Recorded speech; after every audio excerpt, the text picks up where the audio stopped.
age of digitization and the internet, that we're at a transformative moment. And students are doing different things in the classroom. It's going to require new strategies of engagement and pedagogy to really meet the demands of this particular moment. And Harvard really should be at the absolute lead in framing the questions that will determine the character of the classroom moving forward. And all of us have had the frustration of being in a classroom recently where everyone opens up a computer, and as a faculty member, you have no clue what your students are really doing during that hour. And we have to get beyond that moment in a very powerful and immediate way.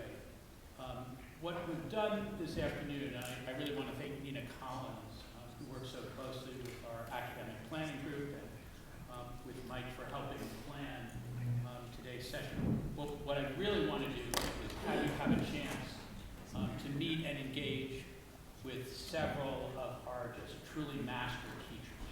And they're here today. They're going to talk to you about some experiments in pedagogy that they've been conducting in recent years in the classroom. One of the things we really wanted to emphasize is that the Harvard Initiative for Learning and Teaching will inevitably catalyze so many things that have been going on. But it would be incorrect to really think that this is when we begin to think about teaching and learning. We have a faculty, especially I would say here in the Faculty of Arts and Sciences, but really across all the Harvard faculties, who have been struggling with the essential issues of how to accomplish learning, skill building, critical thinking in the classroom now for a generation. And so we're very hopeful that this moment will be a moment where we can really begin to engage in a much wider conversation about the best strategies for thinking about teaching and learning. I want to just underscore a few things that have been said. Under Mike's leadership, we have really turned full scale to a tenure track system. And I think those who look back on this phase of Harvard's history will see this as one of the signal changes in the culture of building a faculty at Harvard that's been obviously supported by Mass Hall, something that was happening in other faculties as well. But building that tenure track faculty is really changing the culture of the FAS right now. And the one thing I wanted to pick up on what Peter Marsden just said is that at the center of our commitment to a tenure track faculty has been to be able to document that we are bringing people with exceptional talent for teaching into this community, that we are sustaining that talent, and that they are becoming a part of our faculty because we not only value their remarkable research contributions, but because we really understand that their research contributions, and I'm going to say a bit more about this, are inseparable from the work that they do in the classroom. And that's a hard thing to do because as hard as it is to document some research contributions, as you know, and their significance, it's very hard to document the character and quality and success of teaching in the classroom. And the group that we have, the Committee on Academic Promotions, has really been working with that set of questions. Hisa Kuriyama, who's going to talk about his teaching, is a member of that group. The core academic planning group sits in there every week looking at dossiers, looking at records. And there are some changes that I think all of you should be aware of. We ask every single faculty member and potential faculty member to write a teaching statement. And these are really fascinating documents, and eventually we'll have a chance to go back through these documents and look at what was the philosophy, what was the approach, how do people think about the relationship of their teaching to their identity as Harvard faculty members. And these teaching statements are fantastic. We not only ask them of our entry-level appointments and appointments as people move through to associate professor and full professor, we ask senior scholars who are coming here from outside to fashion a teaching statement. Now, that might be considered with some of these people, I can't believe you're asking me to do that. But putting out that signal of how important this is to us and how important it will be to Drew and Alan in their assessments and committees seems to me to just be one of the most important shifts since I came to Harvard 30 years ago. And we haven't solved the problem about how to make this assessment, but I did want to tell you one quick anecdote. We had a brilliant young scientist, and I think members of this committee will remember this. Very young, obviously, he was a genius, and he had not taught. And our committee just said, this is an enormous and promising person. We would love to eventually appoint him, but we can't appoint him until we know what kind of teacher he is. And, all of us felt like, oh no, what have we done? But at the same time, we asserted the principle that if you're going to be a faculty member here, your research and your teaching must be equal. And all of us remember this case, I think. But I think it tells us something about a change in the culture that's really crucial. I think that deserves a goal. I can't tell you how much credit Mike deserves for giving us that kind of fortitude to make those kinds of decisions in these meetings.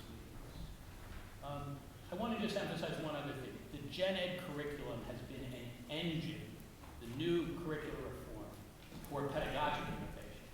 So not only have we rethought the intellectual map of how we want to organize broad concepts of knowledge for our undergraduates, but it has spurred really radical innovations in teaching technique and technology. And that's why curricular reform is so important. We have to do it every 20 years, maybe we should be doing it every 15 years, because it just forces us to rethink not only what the content is, but what the strategy for conveying critical content and critical thinking really is. And it is a model for experiments in the classroom right now that we really are beginning to collect and assess and think about how best to evaluate.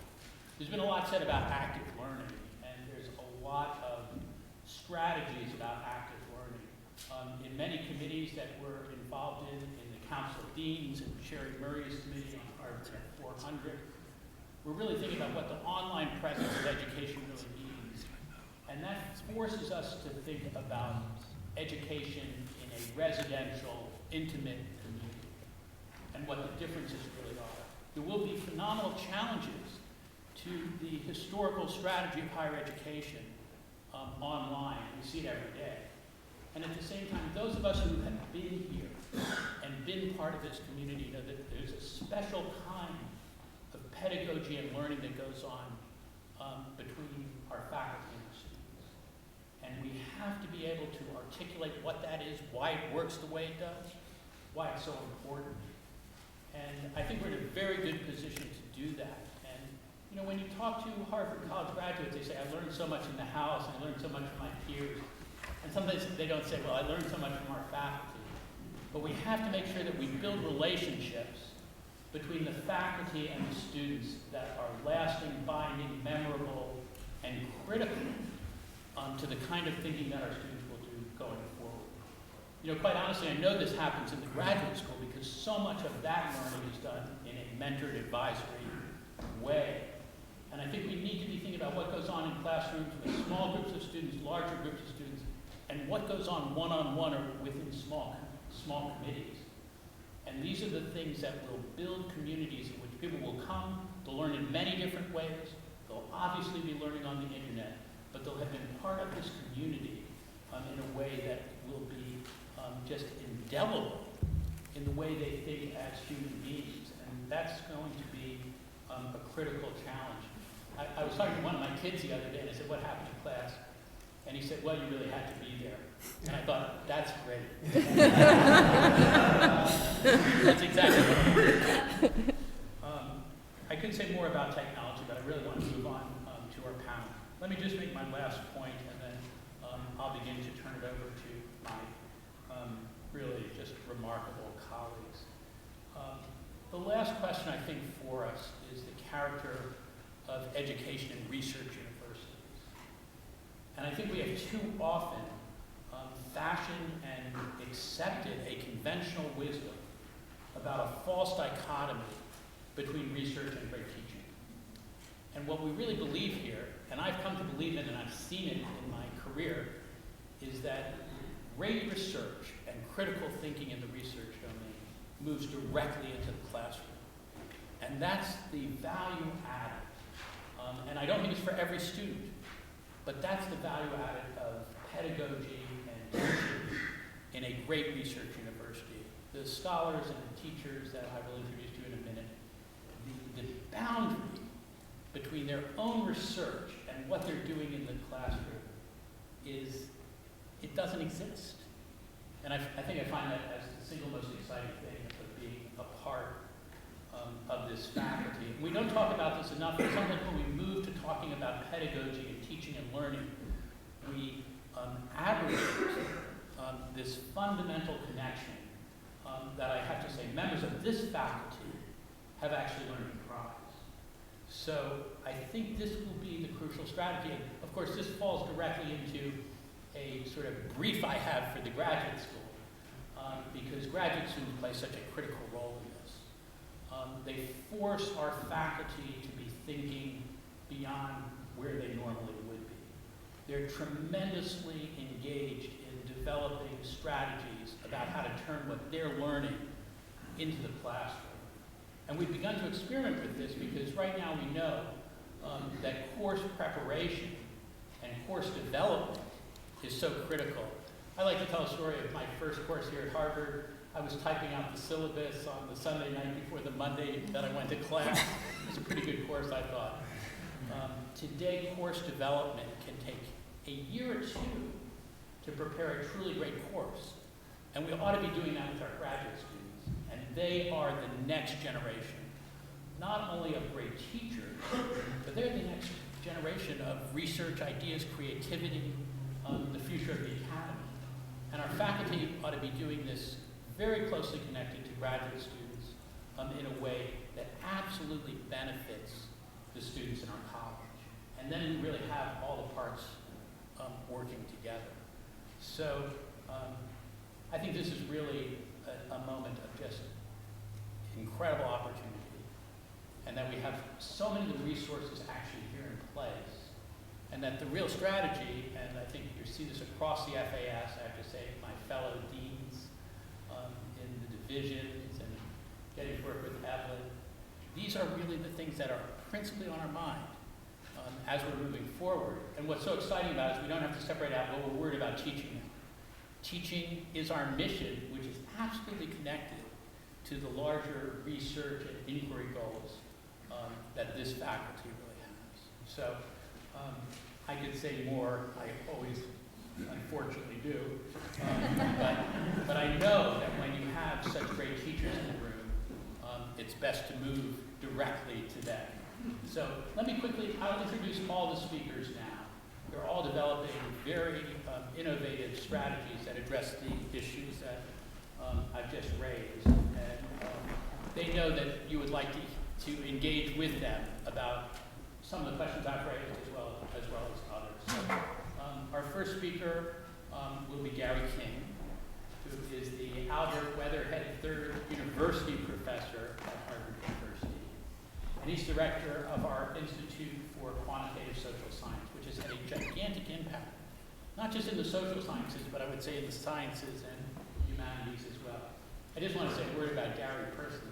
He is a truly critical, systematic thinker about how to collect and utilize data to solve really big problems and to answer really critical questions. When I have a problem that I want somebody who's going to go right to the heart of the matter, I always go to him.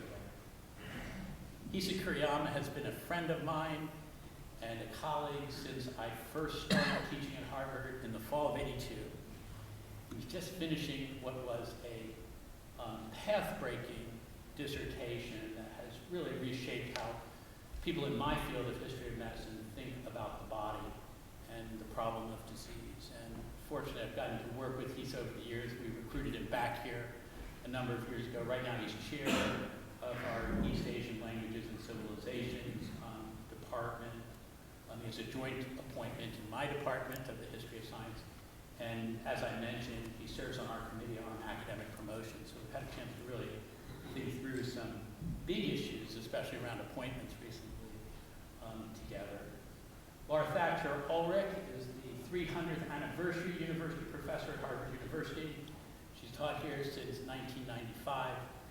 Even before that, I was the greatest admirer of her book on Martha Ballard, A Midwife's Tale.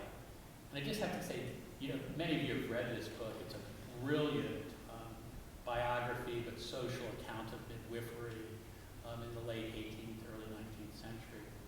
But what is so striking about Laurel is that she will be able to take a source that one might say, I don't understand much about this, and there's not much you can understand about this from this source, and utilize it in a way that you can begin to get insight into it that is so powerful and so unexpected that it has just been a pleasure to work with her and know her. And I saw her do this with students, where we started with a source, came to a seminar of mine early on, and everyone said, well, there's nothing here.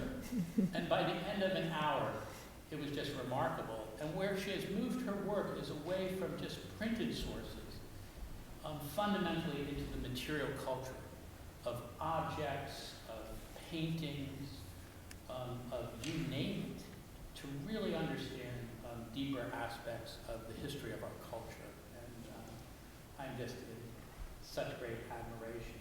She's worked really closely with Ivan Gaskell. Here's Ivan. And Ivan's one of the great curators here at Harvard. He's recently taken a position as professor of cultural history and museum studies at the Barnes Graduate Center in New York, but he has promised me that he will continue to be an ally, colleague, and resource here. And Ivan represents what is crucial in our collections. We have some of the world's most phenomenal collections, and it's absolutely crucial that they become part of our teaching and research. And really great curators, and there's always been a battle, as you know, between faculty and curators, where curators are protecting the materials, or so faculty think, and faculty don't think they can get access to them. And really great curators know that these materials are to be used and understood, and are really part of that process. And Ivan just represents that core value that can rethink our collections in a way that advantages how we know and what we know. And I understand that Paula Upton will be here. Is Paula here? Hi, Paula. Nice to meet you. Paula is the collection curator of the General Artemis Ward House Museum.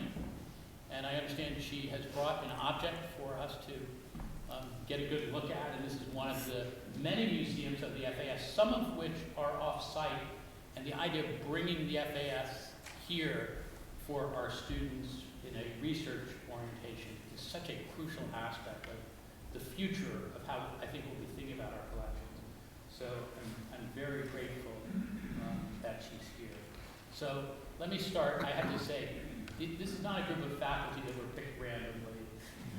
And you'll know that in a moment. But I'm just in awe of this particular group of colleagues that were assembled here today. So, Gary King. Thanks. Actually, speaking for my colleagues, we'd like you to just continue for a while. I think I'm going to stand if that's okay. Thanks so much for inviting me. I'm a social scientist, and the progress in the social sciences has been really spectacular in the last several years. And actually, the progress going forward that we can see it's already breathtaking. And so, just as Alan says, we should integrate research and teaching. We're going to use, and I'm going to show you how we're going to use some social science, some of the products of social science to improve teaching. And so first I'm going to start with some motivation, because as a social scientist I know that that's really important. And then I'm going to show you some cool teaching innovations, at least I think they're cool. And then I'm also going to give you some future directions, but all of them are informed by social science research. Okay, so in order to get your attention, I thought I would ask this particular group, which is focused on the farthest distance that you can see. I will ask I will put the motivation, which I said would come first, or the context, and I would ask the question: what's Harvard's biggest threat? Okay, because I imagine that this group thinks about that more often than others. And so I would say it's not Stanford or Princeton, because when they get better, we get better. It's not like another economic collapse. That was like a big deal. It hurt, but Mike in FAS just sort of did something with his spreadsheets, and and Drew just made it, it's just, everything, it's still going. We're sort of okay. A decline in federal funding, yeah, that'll hurt a little bit, but you know what, we'll still be okay. Will our donors not turn to us? It's not going to happen. Will we not be able to increase tuition as much? Yes. But, so what? I mean, it's important, but I mean, come on. I think the biggest threat to Harvard by far is the rise of for-profit universities. Now, for-profit universities, like, why should this be a big deal? Well, the largest university in the world now, or largest university in the United States, is the University of Phoenix with half a million students. They're spending this year $100 million on R&D and teaching. $100 million, that's 50 times the incredibly generous Hauser grant is spending per year. Okay? That's one private university. So what's the response? First response is, oh, you know what, the government is cleaning their clock with respect to how much money they're stealing from student aid, right? And we don't have to worry about it because the government's going to take care of it. As a political scientist, I would say that that's totally wrong. What that is an indication of is that they have captured a piece of government, just like we own a piece of the government, right? The government provides tax funds to us in a lot of different forms. We own that now. That's the way organizations and corporations and other groups of individuals grow up and they take pieces of government. So they now own a piece of the government, which is very interesting. So another response is, oh, don't worry. They have a different clientele, and that's the biggest response that we say. They're just after a different thing, and I think that's entirely temporary. I think the real story is that what we're missing is that the percent of Americans that don't get college degrees. Now, I have found it a practice to just go around my colleagues and say, what's the percentage of Americans that don't get college degrees? And they say 30% or sometimes 40%. Actually, it's 70%. And it hasn't really changed much. Okay? So what is that? Okay, so you might say, oh, that's really bad, or you might say, oh, that's a different clientele. But what it really is a revenue source. It's an enormous revenue source for these private corporations. So I think what's going to happen going forward, just as a social scientist, my prediction is that these companies are going to become so much larger than Harvard that we're not even going to be able to see the tops of them, okay, if you need an analogy. And I think we're going to have to deal with them. And you're absolutely right. They don't care about our clientele. They have their own clientele. They will scoop up all the income from the 70%, and they will become enormous. And then they will turn to us. So they will thoroughly ignore us, I think, until they've taken all the easy cash. And we're actually incredibly valuable because we have prestige. And prestige can get them more students among the 70% from when they compete with their competitors searching for that clientele. So I think that's some motivation for what we're doing today. And I don't think if you look at other industries that have been affected in the same way that it's crazy. I mean, remember Newsweek? It was sold last year for $1. Right? I don't think you want to be owning newspapers these days, or travel agencies, or commerce, or universities are totally different right now. Anyway, I'm happy for you to interrupt me or yell out obscenities or whatever you like. Okay, so that's the context, and now I want to give you a few principles of social science that we've learned that will help in teaching, and that helped me revise some of my teaching. So first is social connections motivate. Okay, so what do I mean by that? Just to give you an example, it turns out to be really easy to get people to recycle, to get people like us to sort their trash into different bins. But it's really hard to get people like us to exercise every day and not eat too much. Okay? The second will cause us to live longer. The first is community. Okay? It's easy to motivate people with social connections. That's the first principle. We try to get people to vote. It's very hard to get people to vote unless you knock on their door and you say, "Sir, your neighbor over there is voting, and your neighbor over there is voting. Would you like to come with us?" Then they vote. By the way, about half of the time that right when I'm talking, odds are you're going to be thinking about something else. We know from social scientists that about half of the time people are mind wandering, right? I wouldn't worry about using Facebook or things like that. It's just they're thinking about something else. About half the time, we know that. Unless they're talking to other people. If they're talking to other people, then they only mind wander about 25%. Okay? So that's really important. As a teacher, when I'm lecturing, I know that half of my audience is thinking about something much more interesting than me. But if they're talking, then I can capture much more of their attention. And I can't get to 100%, but if I can get from 50 to 75, that's pretty good. So second point is teaching teaches the teacher.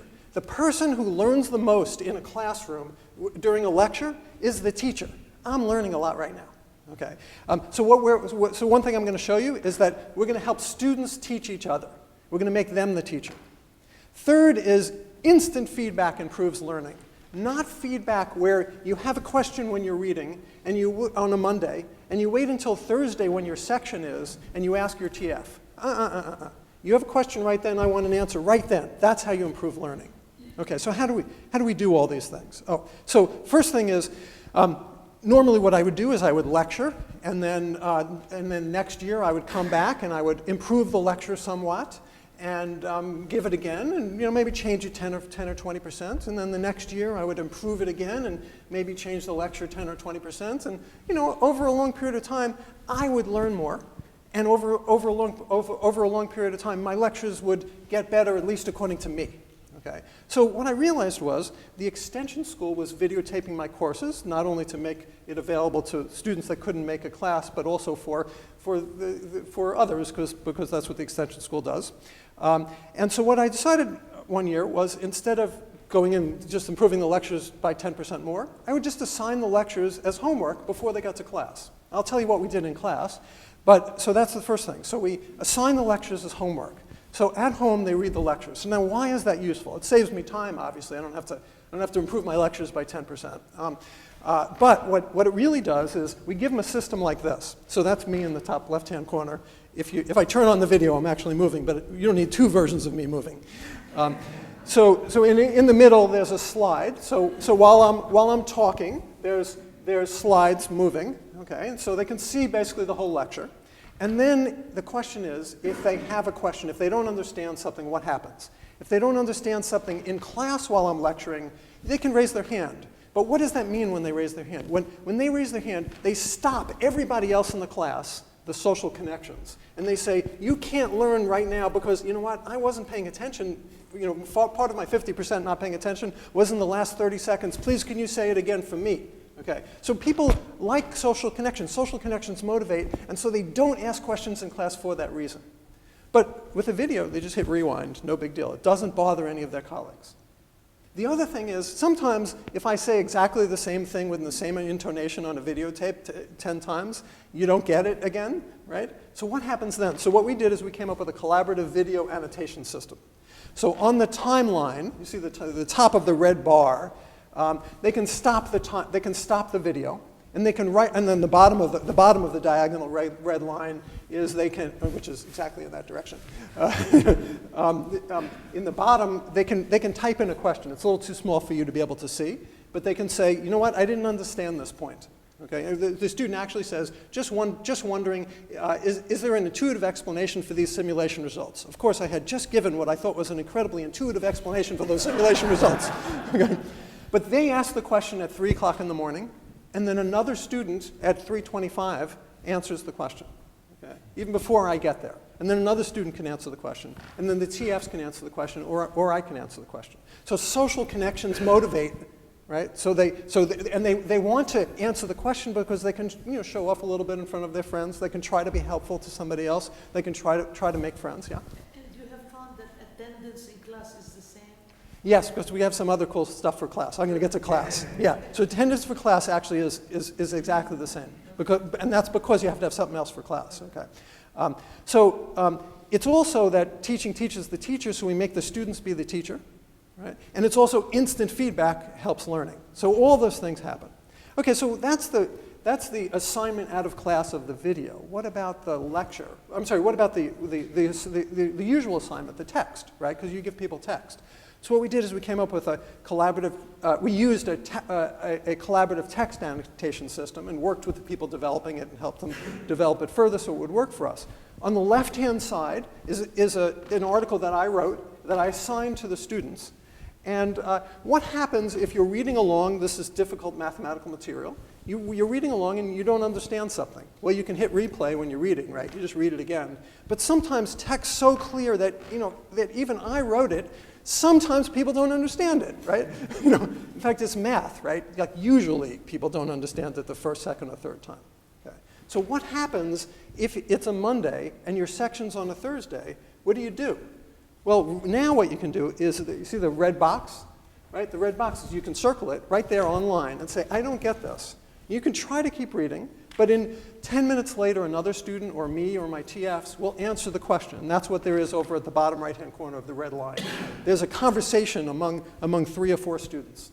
Okay? And so they get instant feedback. They become teachers. Teaching teaches the teacher. And they create more social connections. Okay, so that's the video and that's the text. But there's another thing also. If they don't get the answer these ways, they can always email us. But me and my teaching fellows. But I try to make it so they don't email us. Instead, I have always tried to make it so they would email the class list so that anybody else could answer and they may be available when I'm not or whatever. There's more of us. But then I realized there's so much value in what we've been doing at Harvard over the last decade. And that value actually, in this particular instance, was captured because the email archive of questions and answers was available. So we took it all, we put it in a database, and it made it searchable. So if you had a question that you really thought was a dumb question, I mean, we try as hard as we can, please ask the dumb question. But privately, you can query the last 10 years of dumb questions and answers. And up would come. So this is the results of one search. If you searched for the particular thing I searched for, up would come the March 2003 archives, and you'd see a conversation among these students back then. We asked the general counsel's office; they let us give their names. It was okay with them. And you would get an answer down on the bottom. How do I make this thing go away?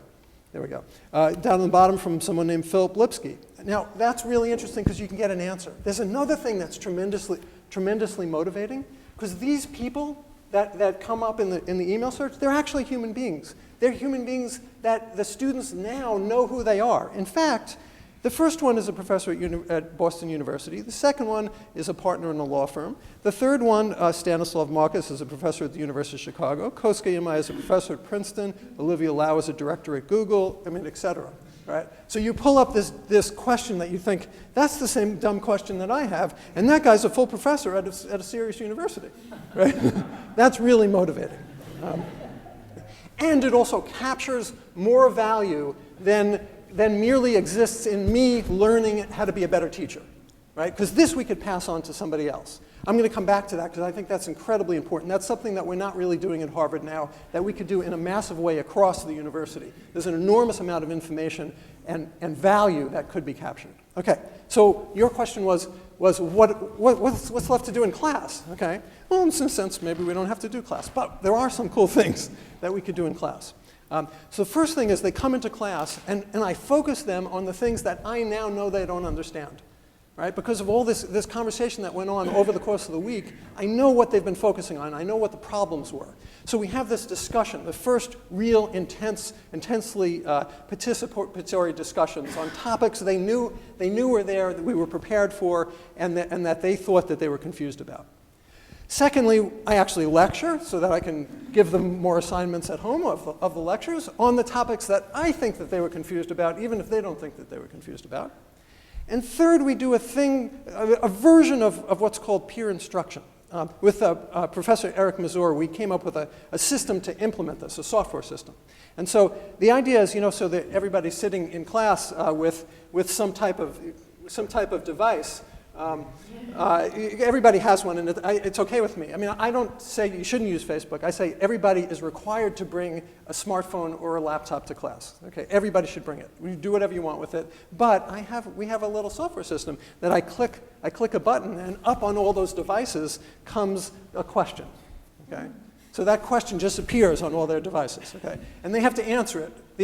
I haven't given them any prep. It's a very hard question. That's the way this thing works. It's a very hard question. They see the question and they immediately have to just try to answer it. Okay.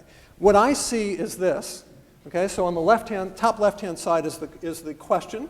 You don't have to answer it. I promise I won't. I won't require it. On the bottom is a seating chart. So it's a seating chart, and I see the answers they're giving. I know that over on the left they're giving the wrong answer, and over on the right they're giving a different wrong answer, and I want to speak to them. Okay. Up on the top right of each of these is a histogram of how well they're doing. Okay. So we focus on that, and then we let them answer. But then, I get an answer, I'm really in tune with what they have, but that doesn't use any of our gizmos. And then it takes about 2 minutes. What do we do next? Sorry? What's the right answer? C and B. In this particular question, you mean. You knew that, right? Yeah.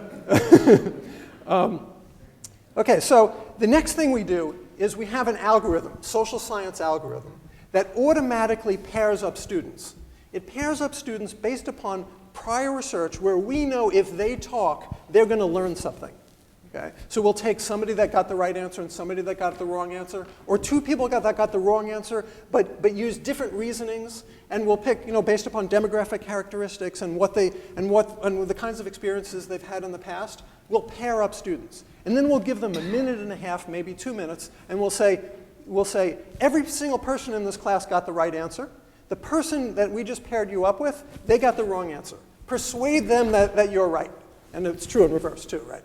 So then the class breaks up into a little bit of chaos, and for a minute and a half, they try to persuade each other. And what happens in the minute and a half is truth wins, usually, if you do it right. Right? The ones that had the wrong answer had the wrong reasoning, and the wrong reasoning is usually convincible. And so with our algorithm, we find that if you do it again, whoops, sorry. Let me do one more thing. So we actually, on their device, you click, and it tells you, there's no time lost. So it tells you, you speak, I don't know if you can read that, but it says, you speak to the guy named Brian who's sitting to your left, or somebody behind you, because we've picked the right person. Okay. And then we rerun the system. And we have everybody vote again what the right answer is. And without any teacher, that is any person who's being hired as a teacher teaching, everybody does better, right? So there's instant feedback, there's social connections, which motivate, and teaching teaches the teacher, which makes them all teachers. Okay, so last part, remember I said social connections motivate, teaching teaches the teacher, and instant feedback improves learning. Okay, so there's one more. There's one more principle. And I think this is the most important thing that the social sciences have learned in the last, 50 years or something like that. Okay? And that's the advantage of large-scale measurement and analysis. And this is really an enormous thing. We've taught and changed how most businesses operate. We've taught and changed how most of the social sciences in FAS operate, most of the academics. We've taught and changed how most of the professional schools operate. You measure, you do experiments, and you measure you do analysis, and you measure what the outcome is. We could do this. We could do this at Harvard. We could not only innovate in our own classes, which is what we're doing, but we could instrument every student, every classroom, every administrative office, every house, every recreational activity, every security officer, everything. We could basically get the information about everything that goes on here. And we could use it for the students. Right now, if a student wants to learn, what should I do if I want to become an MD? Well, what do? They talk to their advisor. They talk to some previous students, right? They get some advice. But instead of talking to some previous students, how about they talk to 10,000 previous students? That's what we can do. Right? We can take those 10,000 previous experiences, those paths through the undergraduate program, where you take this course, and then you take this course, and you go see this person, then you do. Suppose we had 10,000 paths through that's only, that's less than 10 years of data, right? We have all these paths, and then we know when a student has a particular goal, we can explain to them, you know what? There have been 1,000 people that have tried that goal. And they've tried it in the following 3 ways. And way 1 was much more successful than way 2 or 3. Way 3 didn't get them the goal that they set out to do, but it got them a different goal that they didn't even think about. We could show you that now. Okay? Every time you go to Amazon.com, you're the subject of a randomized experiment. Every time you search on Google, you're the subject of an experiment. Why not every time a student here does something, we can bring value to the next generation of students? We know how to do this. So anyway, that's large-scale measurement analysis. And I'd be happy to take questions or, sure. One, that's really creepy. And number two is, It's totally creepy. It's totally creepy. In the medical sciences, we randomly assign people to have their chest opened up or take a medicine that we don't know whether they work. Okay, right? We're not going to hurt anybody. We're only going to use it for their advice. We have to be very careful with it.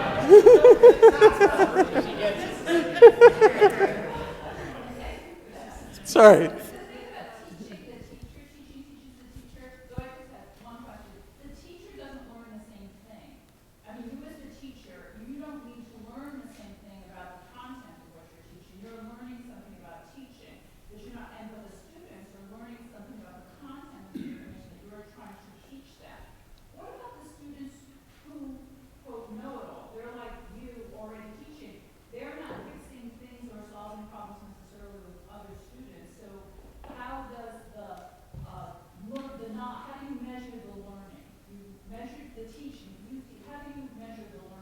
So, half step back, we find that students who come in and really have a mastery of the material to begin with, if all they do is teach the people that don't have the mastery of the material, they consolidate their knowledge. They understand it much better.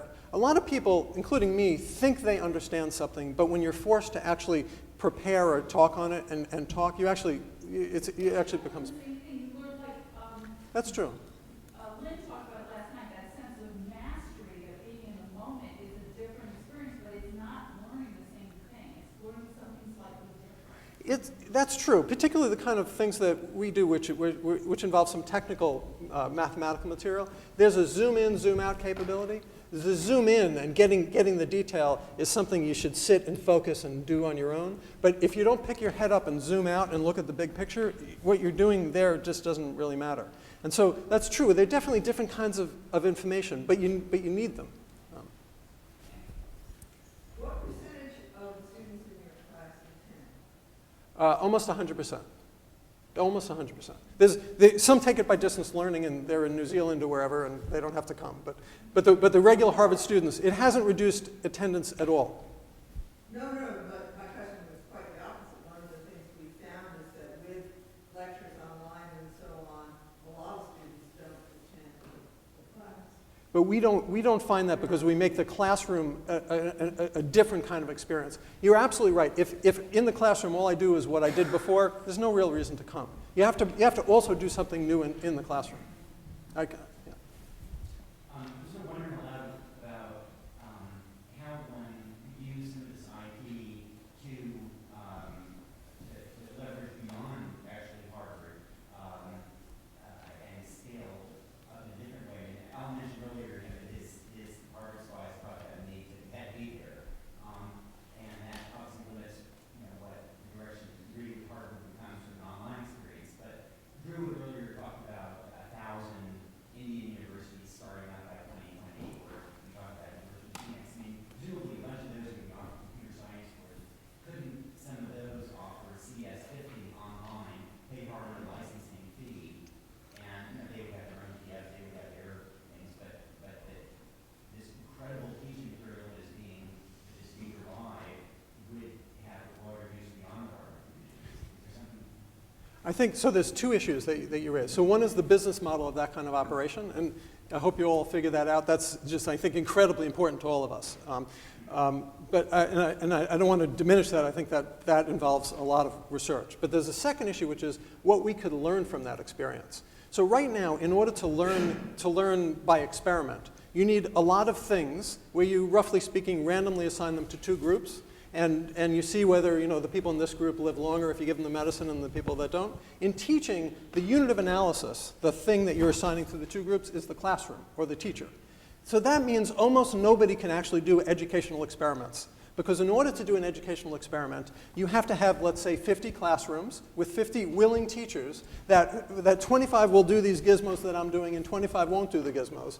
And then we measure what the outcomes are. That's basically impossible. Any teacher can own their classroom and do what they want, but they don't get to own their colleagues.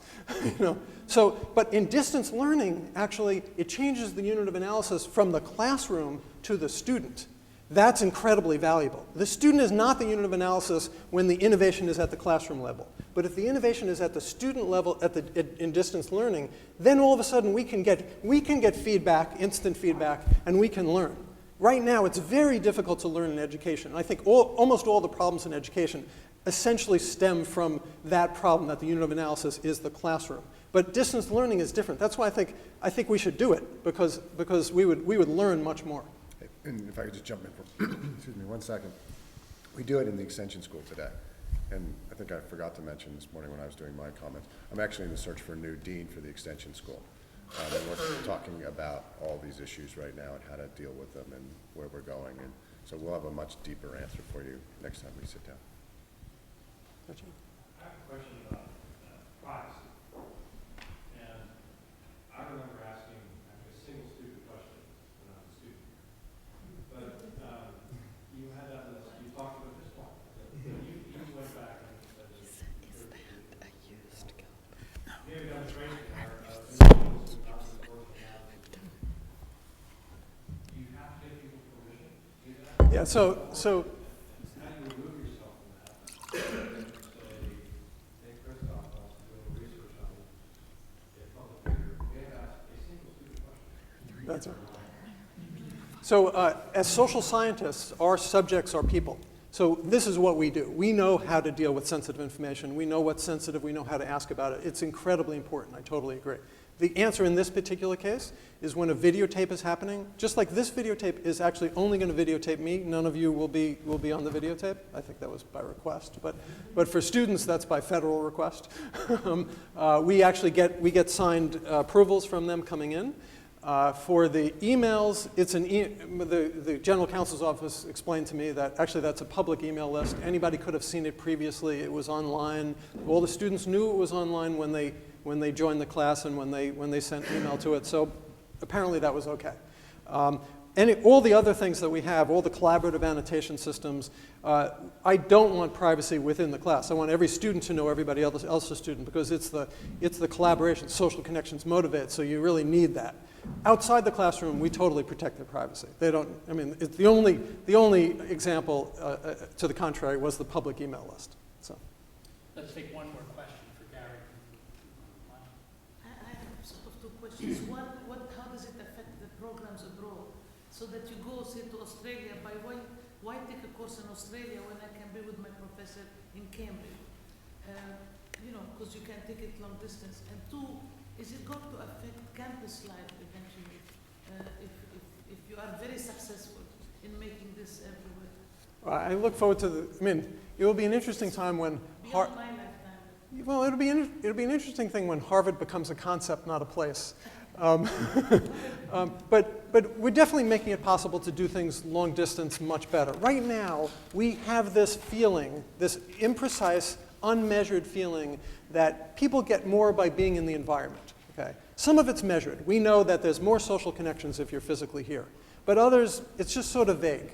I think what we need to do is really measure and quantify that. A lot of that really will be put online. I have no doubt that, eventually you and I will be able to go to different restaurants on different continents but eat together at the same time. And we won't know the difference. That's not the case today, but the technology will be such that it'll be okay. So at that point, we need to really understand as our information and technology and all the value we have here is distributed everywhere else, we need to understand what we have that is really unique here and what we could use, what we could build here that's different, and also what we could get out of communicating with the rest of the world. Not only is it sort of our goal, the purpose of the university is, right, to create, disseminate, and preserve knowledge.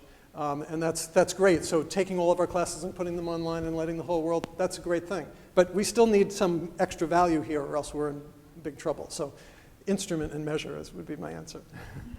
Gary, thanks. Thank you.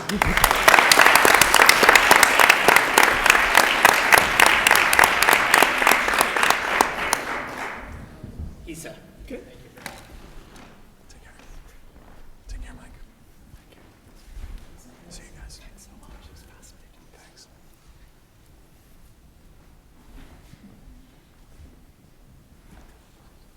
Hey, man. Wow, that's a tough act to follow.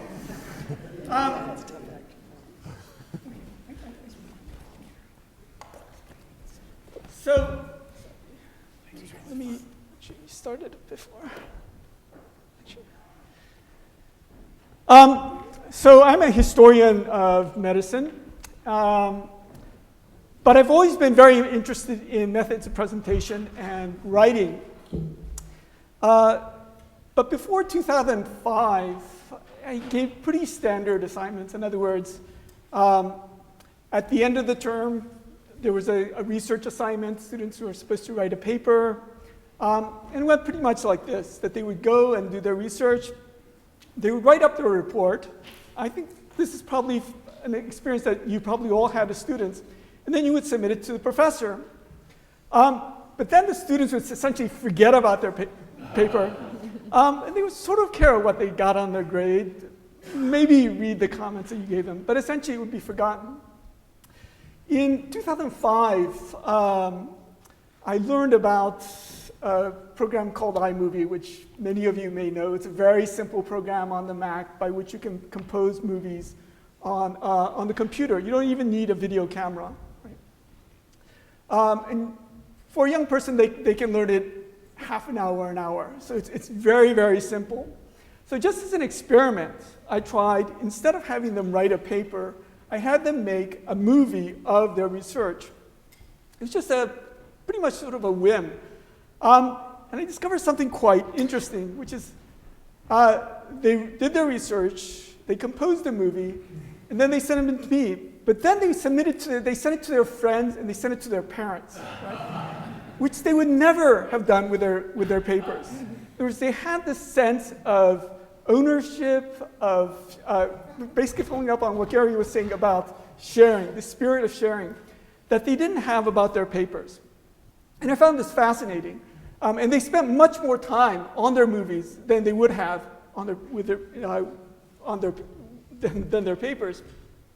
So essentially, since 2008, I've been sort of experimenting with a more intensive version of this, which is that with respect to the weekly reading or bi-weekly reading assignments, or I also have them do research assignments, I have them make movies or short podcasts. Simply, it could be simple recordings of their responses, and upload their media assignments to the course website for discussion the night before the discussion section.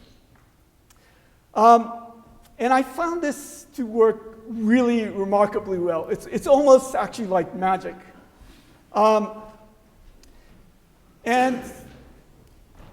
so that the following day, the students would be required to put basically a 90-second to 2-minute movie or podcast about the readings, upload them to the website, and then the next day, you would preview them the night before, and then the next day you would start the discussion of the reading or the assignment based on the responses that the students had composed. And I found this to work really remarkably well. Essentially, the lesson, I'm just going to jump to the conclusion for the lesson that I learned is essentially the lesson that Gary King was underlining, which is that it shifts the fundamental pedagogic dynamic. It seems like a technical issue, but in fact, it's really about pedagogy. And it shifts the logic from students learning from the teacher, where the student will write a paper, I'll give a response, the TF will give a response, to students learning from each other. And the reason this works there's several reasons for this. One is that the brevity of the assignment, the 90-second to 2-minute assignment, makes the structure of the argument much clearer. But probably even more important was that because they could simply write a script and record their voice. It could be very simple. But the mere act of having to read out loud made them much more sensitive to the prose that they were writing. All expository writing teachers tell you, read aloud what you write. But in fact, only really good writers can sort of hear that, develop that inner voice. But the students, when they actually read out loud, they can hear themselves, and they can hear what the other students are doing, and they can hear much better what's good prose and what's bad prose. And it's a very simple difference, but in fact, it's a huge difference in terms of the acquisition of writing skills. The other major aspect of this is that the students, when they're writing the papers, they're thinking this isn't a chore for the professor. When they're composing these podcasts or movies, they're no longer composing it for the professor. They're composing it for their classmates. And so there's this sort of subtle, friendly competition of trying to impress your classmates. Right? And so this teaches one of the most fundamental things about writing, which is that you have to have a sense of audience. You have to be able to communicate. And the nature of the assignment is sort of built in the sense of audience directly into the assignment. So I'm just going to give you some examples to show you what the students have done. So the first is a weekly response to some chapters from a book called Jonathan Stern's The Audible Past, which is about the development of recording technology in relationship to the culture of death. It's a very good, interesting study. And there were several chapters, standard reading assignment, maybe about 60, 70 pages that the student had to read. And then they had to make a movie within that week. And this is the movie that this particular student, she's a freshman, made. Let's see how this is. Okay, I'm not getting sound here.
So I'm reprising a talk that I gave in September at Carnegie Mellon University. There's an academic tradition called the last lecture. Hypothetically, if you knew you were going to die and you had one last lecture, what would you say to your students?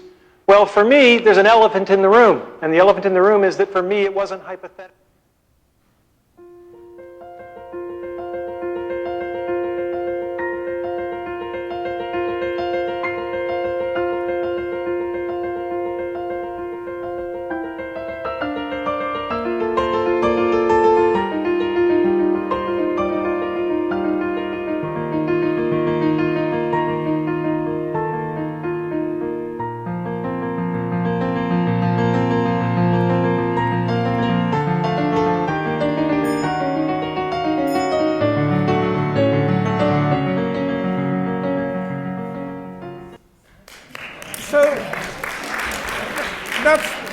That's a 2-minute movie, and you can see how much there is in it. And you can imagine how much time the student spent putting together, thinking about the themes, gathering together materials, and composing it.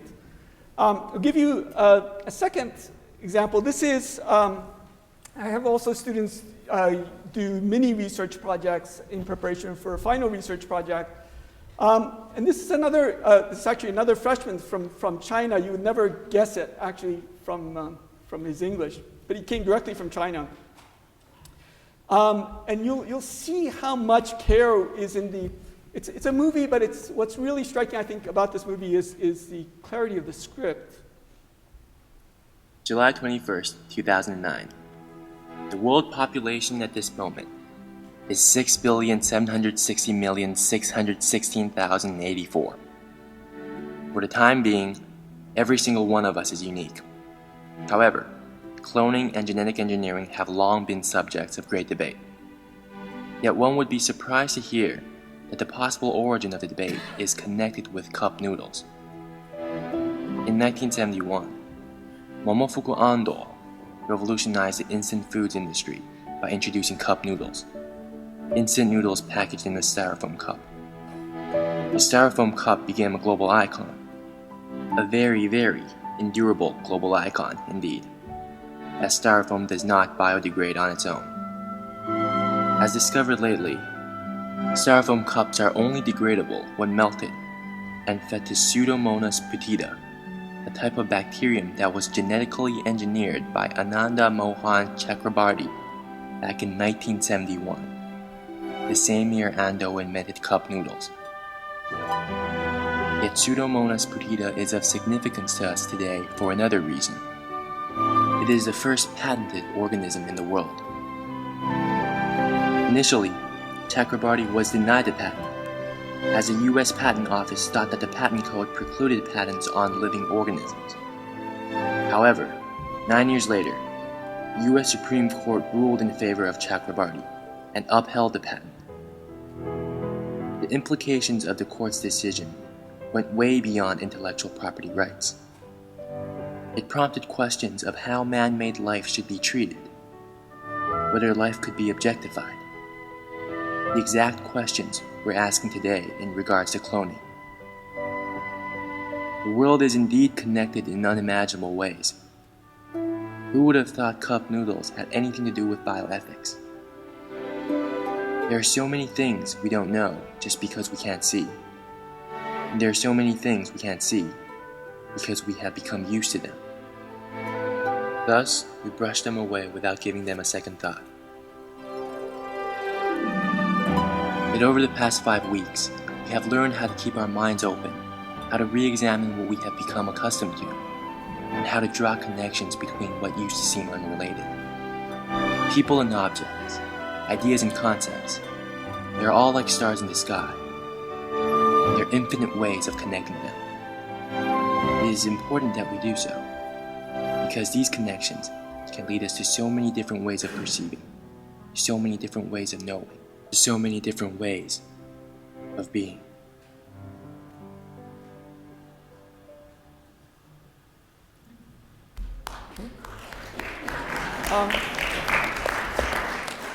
Then I'm going to just show you one example.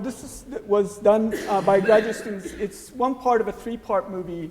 In the case of graduate students, I have them also. Their movies are heavily annotated with notes and sort of commentary, bibliography. But it's a 3-part movie on this notion of a persistent vegetative state. I'm just going to show you one part. There's something just a bit unexpected about one of the neuroscientists who coined the now famous medical term persistent vegetative state in 1972. Brian Jennett just happens to have descended from the Loudons, the most eminent farming dynasty in Lanarkshire. The most famous Loudon of all wrote the book on gardening, literally. His Encyclopedia of Gardening was called at the time the most complete book of gardening ever published. 10 years later, he wrote a beginner's guide to caring for plants. Here's where it gets a little strange. On the second page, he wrote, "There's a part at the back of the neck, between the spinal marrow and the brain, where a serious injury will occasion immediate death. There's a corresponding point in plants, called the collar. And at this point, plants may be more readily injured than anywhere else. While 19th century German anatomists saw plants in the human nervous system, the most illustrious Scottish gardener saw the human nervous system in plants." It gets weirder. Loudon founded the first ever gardening magazine. Looks pretty familiar. Glossy pictures of new tools, descriptions of exotic fruits, even a queries and answers section. One contributor wrote about a mysterious Brazilian vegetable. Even after being picked, it remained in a fresh and vegetative state. The man continued, "I had some in my house, which, after they had been there for 6 weeks without any attention being paid to them, vegetated vigorously." It might sound like he's talking about lusty teenagers, but he was actually talking about a starchy tuber, the cassava, which you probably know best through tapioca pudding. All the gardener meant was that it grows really fast. Now, if I told you that this tapioca pudding was fresh and vegetative, you probably wouldn't want to put it in your mouth. But if I told you it was organic, you may be more inclined. How strange, then, that in the 19th century people called their food vegetative and their coma patients organic. Today, we do the opposite. Okay. Those are my 3 examples. I'm happy to field questions. These questions. I think this presentation raises such a critical issue about how to think about assignments. And one of the things that I've really noticed in sort of this pedagogic moment is that the assignment itself becomes a vehicle for rethinking what actually the pedagogic goals in the classroom are and strategies for achieving them. So that's one kind of thing we might talk about, but I'm sure you have other questions as well. How do you respond to your students? Because you can't use your little red pen quite the same way anymore. How do you react to them about what they do? Well, I would say 2 things. First of all, with respect to the guidelines that we give our students, we say essentially we grade them on their script. Right? This is more by way of reassuring to the students who start out with less technological confidence. And we say if you have a good script, then you can still get an A. If you compose in such a way that your media enhances it, your composition will give you extra credit. But probably the more important answer to your question is that what I discovered is that the students really learn from each other.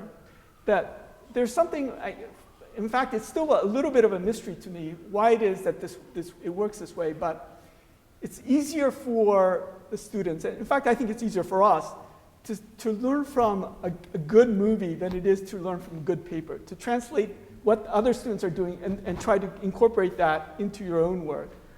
It's much harder to absorb that from good writing.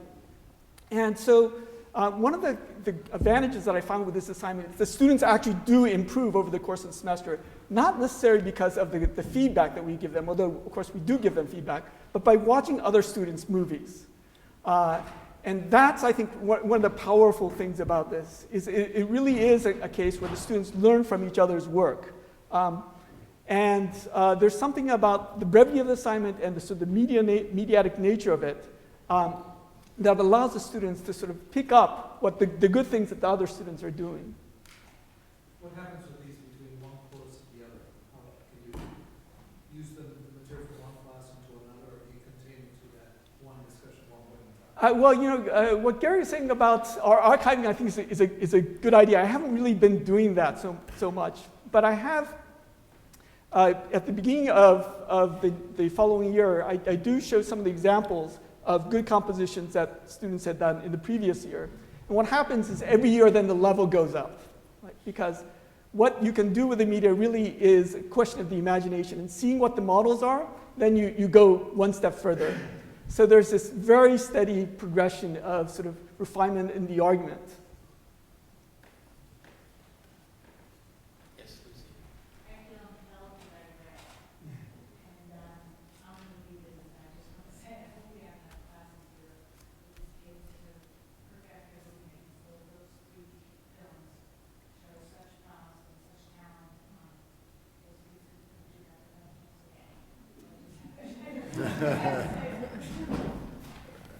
Thank you. I mean, I think what's another aspect of the moment that we're in that's really, I think, revolutionary, fundamental, is these things that used to require a high level of technical training and expensive equipment are now accessible to anybody who has a personal computer. When I talk to colleagues about movie assignments, I think they tend to still think of maybe documentary movies. But you can see these are sort of movies, but they're essentially multimedia compositions, and it's a different form of exposition. But I think the critical nature of this is that the technological barriers are very low now. It's all a question of how you can use these to communicate. Just a comment and then a question. I mean, the comment is that, so I've taught law for the past 14 years, and when my students say that they're terrified by the Socratic method, I often ask them what they're scared of. Are they scared of me, or are they scared of their peers? And they always say, I'm more scared of my peers, and my peers think I've asked the secret question than I am of the professor. I think that one of the powerful things about this is that this is an opportunity where they can actually directly address their peers. I think that you're just bringing to the surface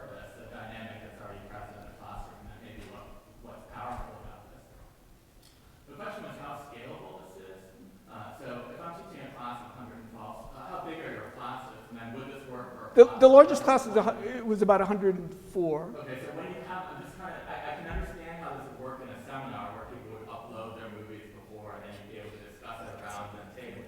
But how does it work in a large these particular videos come from a general education class. So there are sections. So there are sections of about 12 to 15 students each. And so essentially the way it would work with, everybody would be required to watch the videos within their section.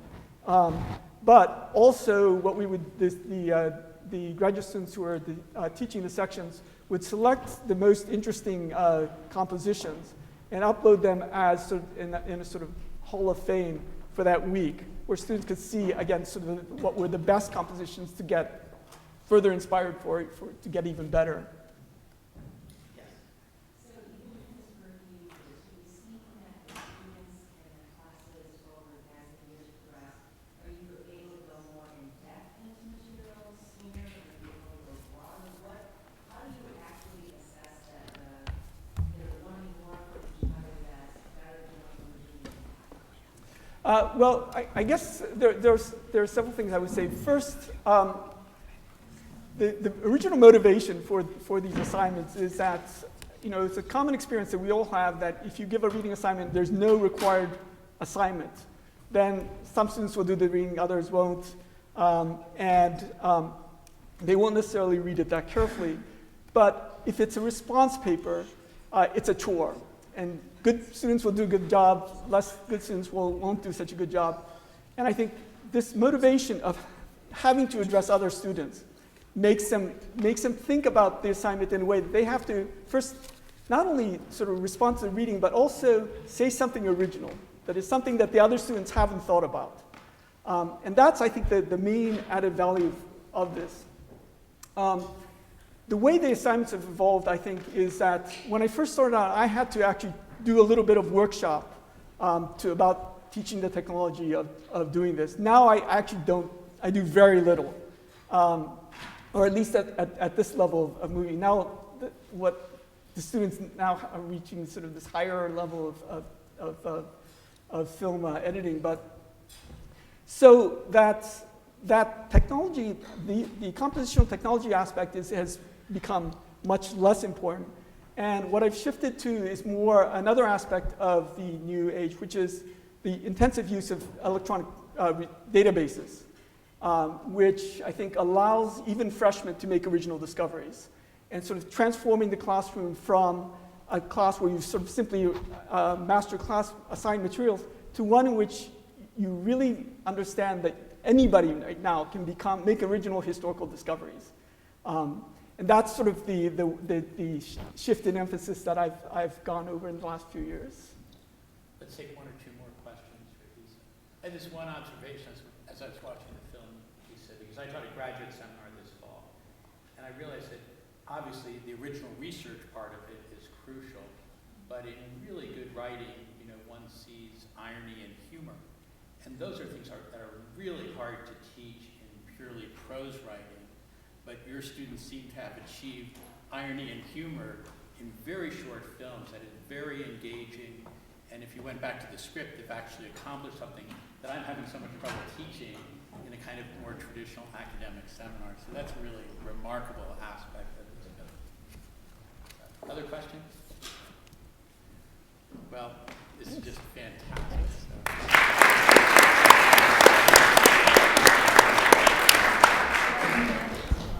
Now my colleagues Laurel Ulrich and Ivan Gasso.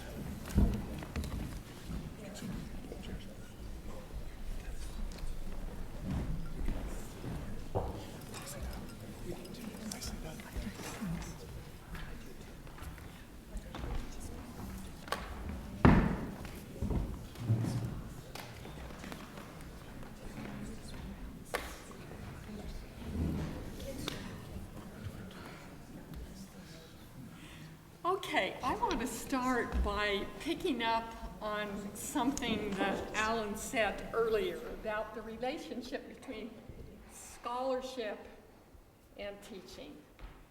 And I just wanted to point out that about 12 or 13 years ago, Ivan Gaskell and I met on an elevator in Holyoke Center going up to a meeting. And we discovered that we had something in common. Now, you might not think that we had a lot in common. Ivan at the time was Winthrop Curator of, I think your official title was European Painting at the Fogg Art Museum, right? Painting, Sculpture, and Decorative Arts. Painting, Sculpture, and Decorative Arts. And I was relatively new in the history department teaching early American history. He had finished a book called Vermeer's Wager about a single Vermeer painting, an area where he's an absolute expert. And I had finished a book about articles of homespun in early America. And yet we discovered that we were buddies. We really liked writing history through focus, intense, concentrated focus on individual objects, whether works of art, artifacts, specimens, whatever they might be. So from Gary, we go from multiple things, we go to one thing, to a kind of micro analysis that we love to do. And so we began to teach together. And it was this essential collaboration between someone in the museums who was really comfortable to get inside those doors and could help me, and somebody on the teaching side, and gradually we really kind of meshed and merged. And we're both historians. We both like to work with artifacts. And over the last number of years, we've taught, probably over the last 10 years, many times in the history department, an undergraduate research seminar that's called Confronting Objects, Interpreting Culture. And then we scaled that up to our shock. Last year had 250 students in a lecture hall in a course where we tried to understand Harvard's relationship to the world through an investigation of stuff in the Harvard collections. There are about 50 to 60 separate collections in the university. We're looking at one, part of one, the Harvard Portrait Collection, right here. They're little known, underutilized for teaching or even for research, except for specialists in particular areas. And we think that's a shame.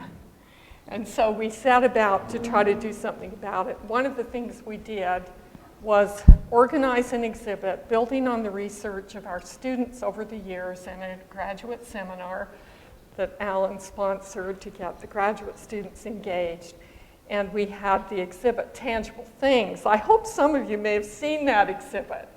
And if not, sorry. but it got a lot of attention. So what we decided to do,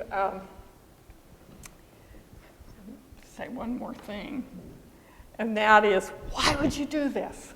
Well, we think the important message we want to make for you today, that is often starting with one little thing, is the most powerful way in the world to understand the interconnections of the sciences, the arts, the humanities, and our own lives as human beings. And that's what we want to try to demonstrate. And we want to do that by getting you involved. So we're talking about intervention. You guys have sat quietly for too long. So I'm going to start over here. I'll hand that to you, and Ivan, what are you wanting to do with it? Okay, well, one of the basic things we want to do in our teaching, what we've been trying to do, and we're not alone in this, but we've been trying to, I suppose, set an example. No, just hang on to it for a moment, please. And look at it really carefully from all directions, is to mobilize Harvard's many collections, and to mobilize them to get them out of their particular slots in which they were originally conceived, so that we and our colleagues can use these collections across disciplinary boundaries, so that each of these collections can function with potentially all the others. At the moment, they tend to be stuck in for the purposes for which they were initially founded and made. We want to try and make those boundaries permeable, and that's what we've been trying to do with our students. First, in the seminars, as Laurel was saying, we do an exercise right at the beginning of the seminar in which we bring a thing. It has to be an actual thing. This is vital. And ask our students to look at it, feel it, examine it, and say one observation about it. Make one observation. In doing so, they are archaeologists from Mars. This is a wonderful philosophical thought experiment. They don't know what a human being is, let alone what this might be. So observe. Think about it as if you have no idea what its parts might be, what it might be as a whole. But make an observation about it. And nothing you can say is silly, is stupid, is embarrassing. You make a basic observation. So please make one observation and don't feel that what you might say, people are going to feel, oh, that's so obvious, it isn't worth saying. It's for cooking. Oh! That's not an observation about it. That is not. That's an inference about it. Yes. Okay, bottom of the class. And see, this is what happens in the classroom. Yes. Our students are so cerebral. They go, I mean, they probably wouldn't have said it was for cooking. They'd have had some very abstract thing to impress us. We have a second try here. Observation. Please say it again. Made of iron. Right. If you please look at it and make an observation. It's heavy. Wonderful. Great. That's the kind of observation we're looking for. Black. So, black. It's perfect. Black. Wonderful. Pass it on. One handle, 3 legs. What's a handle? You're from Mars.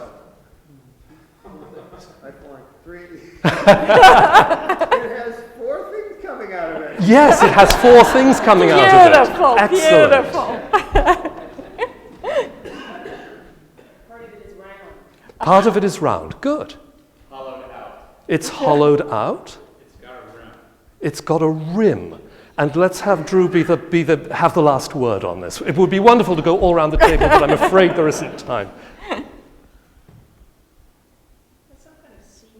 It has some kind of seam. Fabulous. Good.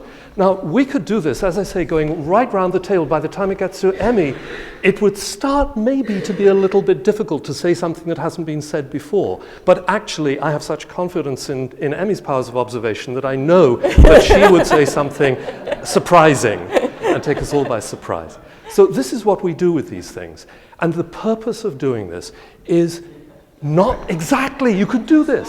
Perfect. Yes, exactly. Beautiful. Exactly. Pretty soon somebody always makes it a hat. Yes. Yes. We're from Mars.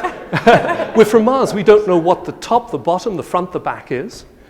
It's to get out these observations in the open so that we don't overlook some characteristic of it. We so readily think that we know what we're looking at. I want to quote one of his students from one of the films, which was, "There are so many things we can't see because we have become used to them." And I thought that really resonated with me. We want to try to begin by getting our students back to the point where they don't overlook. And this is a fundamental aspect of historical practice. But it's also a fundamental aspect of many other forms of scholarly practice that depend on observation. Observation. Yeah. So sometime, in the first hour of the seminar, we begin to think about your point about cooking. And we begin to wonder what kind of cooking. And sometimes there'll be a student in the class who's actually cooked on a campfire. It's amazing how many of our students haven't actually and can't figure out the legs and why the legs are there, and that it's because it's resting on coals. And we get to hearth cooking, and I confess that I bought this thing at an antique store in Essex, Massachusetts, and we kind of get to New England, and then we bring in a bunch of documents that list household equipment, and we figure out that after a while, we won't go through all that this thing is actually a skillet. That was the 18th century term for it. We then begin to think, where does iron come from? We could talk about the Saugus Iron Works. We could talk about the process of sand casting. You talked about the seam that you felt. And some of the things that we observed begin to become more obvious as we think about the process of manufacture. We would go on and talk about, hearths and what happens when you get the cook stove and the pots no longer have legs. We would talk a little about the gender division of labor. We'd have a fun time pulling the students into the discussion. And then we would get here. And that's when it gets fun. Well, we're trying to take one thing and go in so many directions from it. Practical use, making and use, and what the historical consequences of these observations might be. And the change from open hearth cooking to cooking on cook stoves in the early 19th century is a huge technological but also social change. Changes the lives of women immeasurably. So these things have a practical use, as well as having been made from, in this case, iron, but they also enter the symbolic realm. And how does that happen? How do human beings use things both practically and symbolically? Well, here we have a print. I hope you can all see this. Its title is at the bottom, Infuriated Despondency. Somebody could pose the pose. Yes, you can see what it wield it, yeah. Wield the skillet. The story behind this is that in 1805, there was a dispute between an engraver and a printer in Newburyport. This is a local story, but it goes international. They had a dispute. James Aiken, the printer, was in with Edmund Blunt, the publisher, in a hardware store. They had a furious argument. Aiken slapped Blunt. He grabbed a skillet and threw it at Aiken. Missed him, probably luckily, went through the window and fell at the feet of a ship's captain. What then happened was that Aiken, being an engraver, made a satirical print showing Blunt wielding the skillet. This then was taken by the ship's captain to England, where the print was incorporated into various creamware items, and they come back to America. This has a tremendous distribution. I mean, it's a local story, but is this embarrassing for Blunt? Yes. Chamber pots with this print. Can you imagine? I won't go into the details of that. But why is this so embarrassing? Well, partly because who is associated with the skillet? It's a woman's object. And the image, this engraving that seemingly comes out of a singular event of a fight between two men, plays on an ancient notion of the scold. As in this engraving, you may not be able to see, but the image of the scold is exactly this. She throws pots. And she is a dangerous, scary person. So he simultaneously feminized Blunt and attached him to a very negative stereotype. And that's the symbolic realm of this. So we have a multitude of associations from just this thing. We're going to move on to a second thing, which yes, you have a question. Did you know that when you bought the skillet? No, of course not. Of course not. But you know what I did know when I bought the skillet? I was teaching a material culture course, and Harvard had nothing ordinary.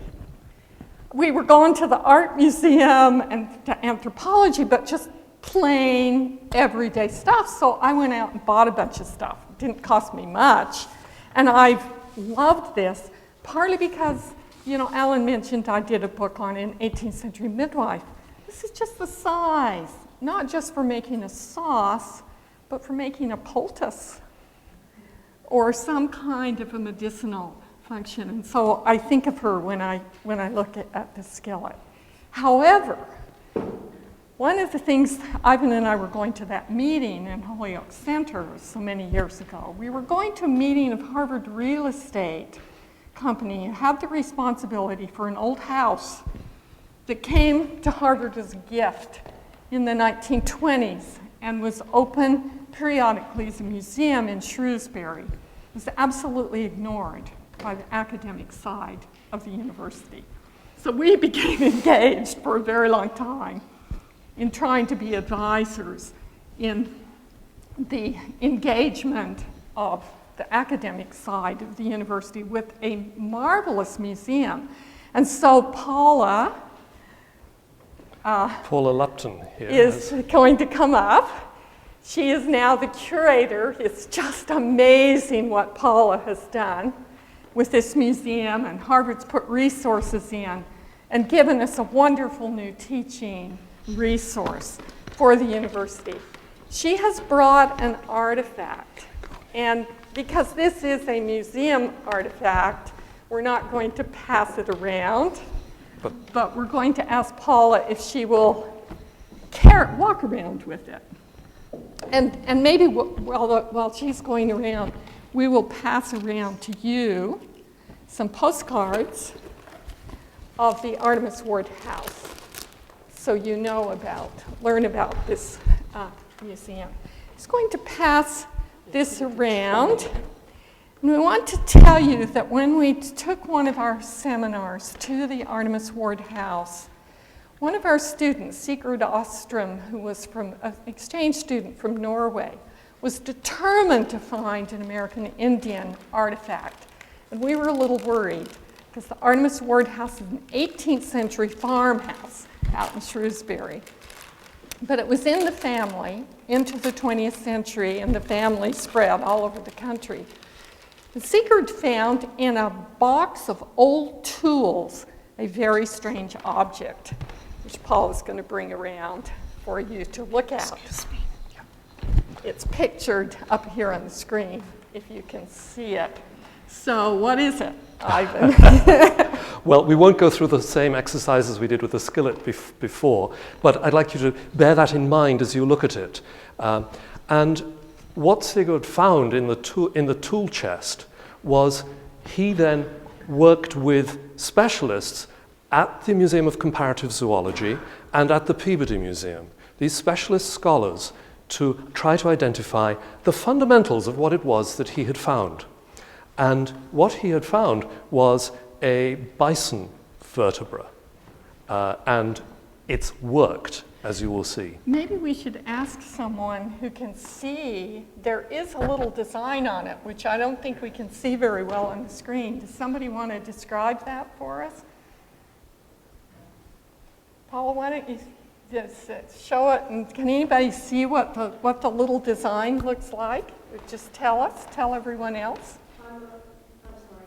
Yeah, if you'll just hold it so one of the people at the table can tell us what the little design looks like. I'm sorry, wasn't clear.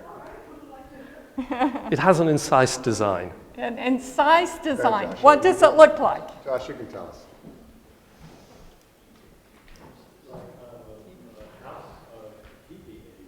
A teepee? It's a triangle shape? Yes, triangle shape. Uh-huh.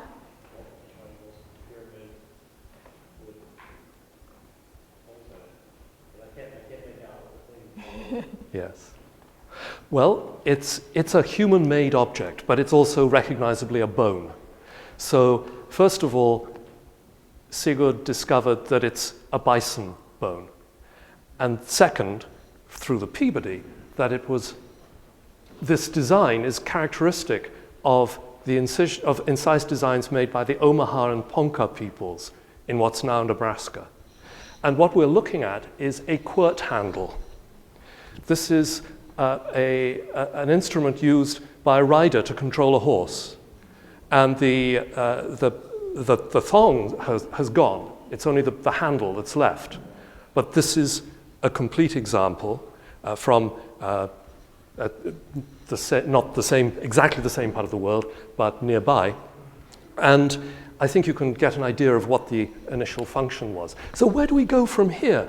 In among the saws and the chisels was this quirt handle. What on earth is this thing doing in a tool chest in the Artemis Ward house? So Sigurd researched this and related it to the spread of the horse among native peoples in North America. And here we see a diagram of the spread of the horse in the western part of North America, and the significance of the horse, how the horse changed indigenous lifeways in buffalo hunting, and the importance of the quirt in combat, for counting coup, for touching your enemy, rather than killing your enemy, or prior to killing your enemy, as a form of showing of honor, of showing daring. You use the quirt handle, as in this ledger drawing, to touch your enemy. How did it get to the Ward house? Sigurd discovered that Thomas Walter Ward III, who had been an army officer in the Civil War, who was the great-grandson of General Artemus Ward, who was the first inhabitant of this house and for whom the house is named, he served in the Illinois Cavalry in the Civil War. After the war, he and his family moved to Nebraska. They moved to Norfolk, Nebraska, and farmed there. And one of the amazing things is, thanks to the sort of rediscovery of the Artemis Ward Museum and its integration into the curriculum, we were able to work with the Widener Library and the American Antiquarian Society because of the papers that came with the house. Harvard didn't want them. They were too ordinary. This is in the 1920s. They were account books and family papers, and they didn't think they wanted them. They gave them to the American Antiquarian Society. And thank goodness, the American Antiquarian Society, a major research library out in Worcester, was able to, didn't give them back to Harvard, but transported them so that they could be digitally scanned, a great many of them at least. And they're now on Hollis. So you could go read the handwritten letters and some of the materials. And Sigurd was able to use some of that material to document that indeed this young man returned from Nebraska on a number of occasions to visit his family, and felt very strongly that that was the origin of the object. So here we have a connection from this thing found in a tool chest. It leads us to not only history of native peoples in the Midwest, but also to the history of American colonial expansion in that part of the world. Western movement from Massachusetts to Nebraska, pioneers. So it becomes part of that story of the railroad. Here we see the directors of the Union Pacific Railroad at the 100th meridian in Nebraska. This was just 3 years before Thomas Walter Ward and his family moved to Nebraska. Homestead, the Homestead Act of 1862, how the apportionment of federal lands for homesteading as a vital part of the war effort, in fact, rewarding those who remained loyal to the Union, and how Thomas Walter Ward was a beneficiary of this. And then the relationships between these settlers, these colonists, and the indigenous peoples. And here we see, I can't actually point out the detail, I have to take my word for it. In order to get to the largest town in which he would have sold his agricultural produce, Sioux City, on the banks of the river that you can see just coming down on the right-hand side, Ward would have to have ridden through Ponca territory. This really, I think, is very suggestive of an opportunity. The Omaha and the Ponca had been allies of the Union during the war. The indigenous warriors had fought with the Union forces in the Civil War. And probably you can also see that you start with one little thing. And of course, it's students who are doing this. Yes. Every student in the course has to work with an artifact. And when we scaled up to the larger course, we had almost 200 seemingly small, sometimes amazingly unusual and strange objects on exhibit in 6 different museums. Yes. And the core exhibit in the Science Center. And our students went to those exhibits with assignments, looking, connecting, finding relationships. Prior to that, students in the small seminar wrote labels, taped descriptions on guide-by-cell technology that the art museums made available for us, helped to design some of the exhibits, the guest objects that we distributed in different places. And what was amazing to me is I saw the wonderful things that HESA students did with new technology. I was thinking about, oh my goodness, we were really sort of in an uphill battle to get them engaged with, what's that? Which really is the response you get sometimes. But to our joy, even in the very large class, students got very excited. Yeah. I think in a world of virtual experiences, there's something about being connected to something real. And my favorite experience of that whole last spring semester was to just sort of drop in to the main exhibit gallery in the 2nd floor of the Science Center in the Historic Scientific Instruments collection, where we had our core exhibit. And you would see, because the shelves, you know, it's a small gallery and the shelves go up from the floor, and you would see students like this, bent over close to the glass, literally peering through the glass and looking at things in a way that I had never seen them look at things before.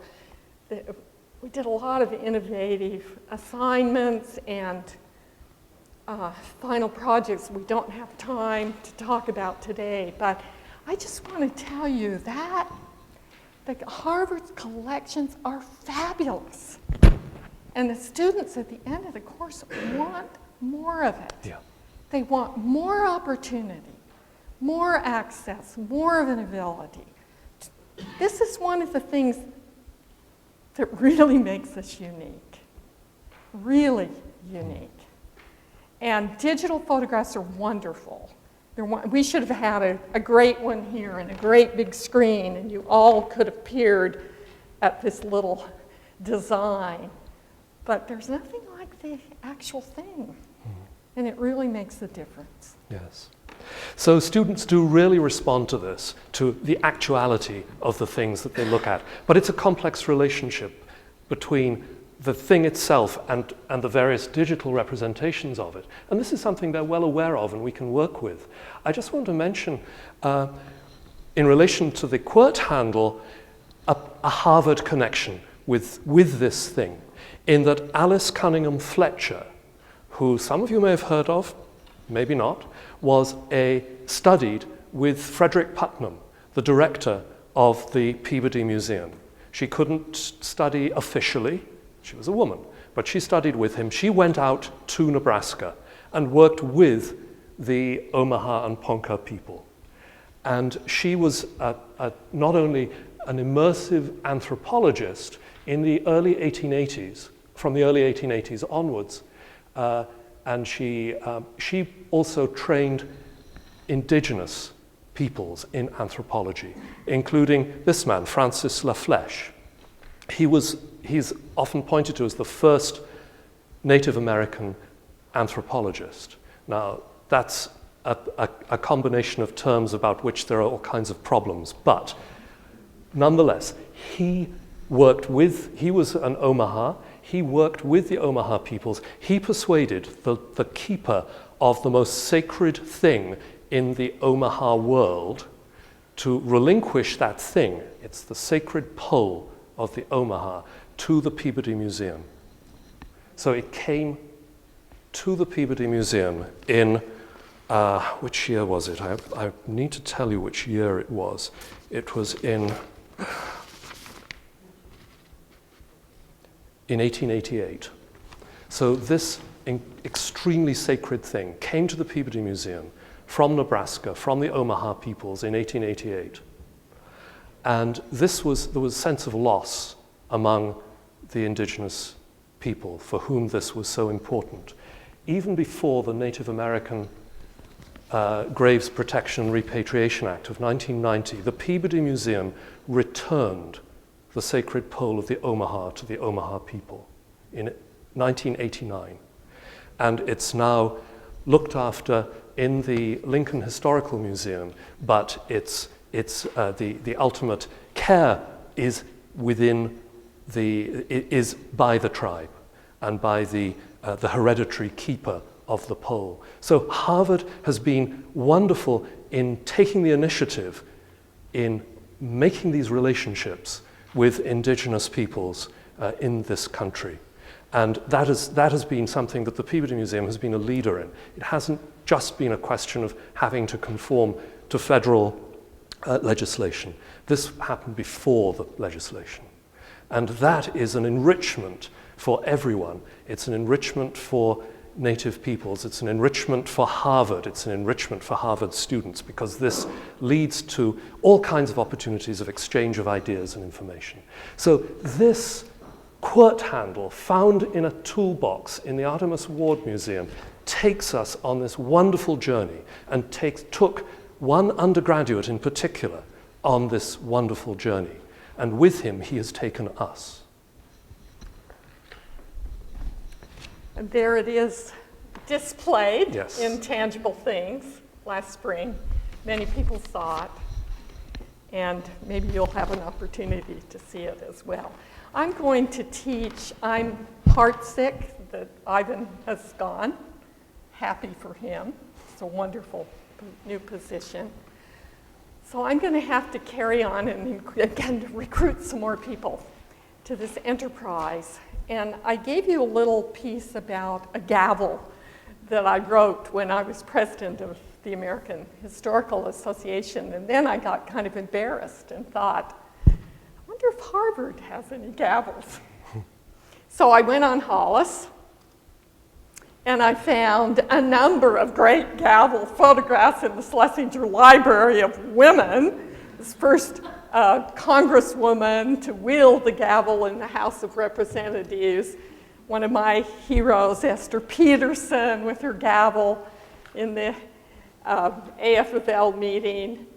And then I got into special collections at the law school, into their cupboard of artifacts, and I'd never been there, and I couldn't believe what was there, and so they're definitely going to be on our list next time I do the seminar and the general education course. This was Oliver Wendell Holmes' gavel. It just doesn't do justice in the photograph. It's little. It's kind of a dainty thing. It's just a lovely little gavel.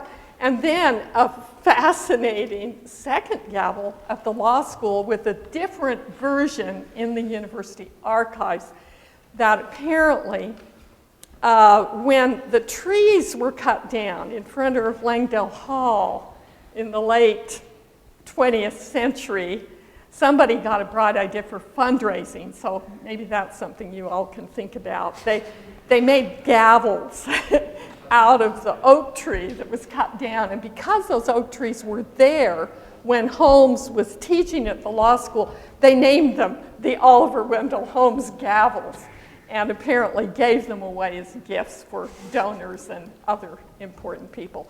And I guess that brings us back to multiple uses for objects. Yeah. So I'd like to thank all of you for your attention to this rather strange procedure that we've tried to bring to you this afternoon. But I particularly want to thank Alan Brandt, because we could not have scaled up the seminar with a dozen students to a general education course with 250 without the graduate seminar in general education that Alan has had the perspicacity to create and sponsor, and that has been enormously important. I also want to thank Stephanie Keenan, the director of the General Education Program. She gave us tremendous support. This was a logistical challenge to put on, to make real things available through exhibit to all the students in the course, because all the assignments in the course were drawn from the exhibit, and she helped us enormously in making that possible financially and in other ways. So thanks very much.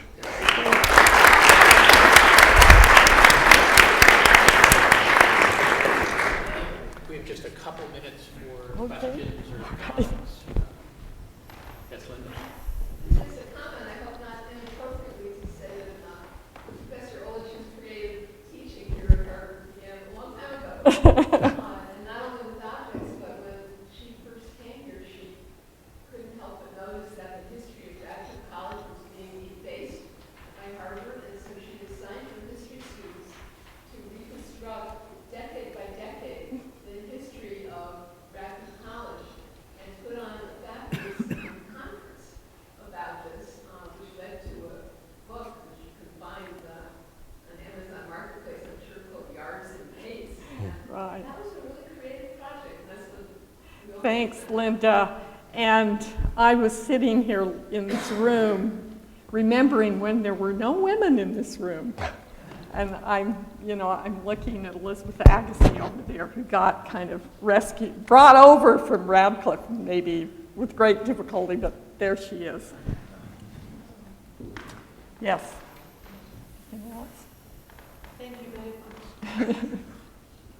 This has just been fantastic. I'm so grateful to both of you and to Paula Lupton for bringing this incredibly interesting and fascinating object from one of our off-site sites and museums. And just the very notion that that house is really part of the Faculty of Arts and Sciences and part of Harvard is a story in and of itself. It is. Yeah, that it's we could amazing. trace back with great interest. So I really want to thank you. Thank you.